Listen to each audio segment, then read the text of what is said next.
Citati kuranor që e bën obligim në mënyrë të prerë agjërimin është kapitullin Bakara, ja ayyuhalladhina amanu, o ju të cilët keni besuar. Thirrje specifike do të vetëm për një pjesë njerëzimi dhe këta janë do të besimtarët.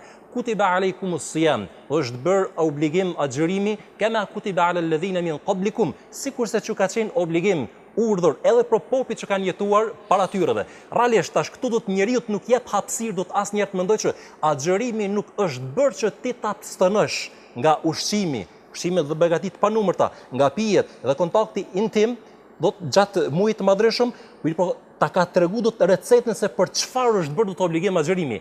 La'allakum tattaqun, që të bëhuni të devotshëm. La'alla që ka do të për qëllim që të shpresoni që të arrini gradën më të lartë devotshmërisë. Realisht këto citate kuranore i shpjegon do të synimet kryesore që agjërimi si mjet i arrin.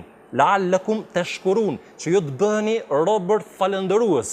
Do të Ibn Abbas ka thënë që nisful al-iman është e shukr. Do të gjysma e besimit është falëndërimi, kurse gjysma tjetër është durimi.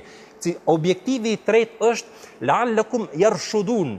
Do të la'allakum yarshudun, që ndoshta ju do të arrini do të qëndrueshmërinë në fe, ose arrini atë pjekurinë që t'jeni të udhëzuar në kulminacionin që shkërkon do të krijuesi, dhe fundit është liyaghfira lakum, që t'ju falë Allahu me mëshirën e tij. Edhe nëse i shoqëm këto tri dimensione, ndoshta më esenciala është që njeriu gjatë këtij muaji të madhreshëm, e ushqen, e forcon, e ujit adhurimin i cili ka numrin 1.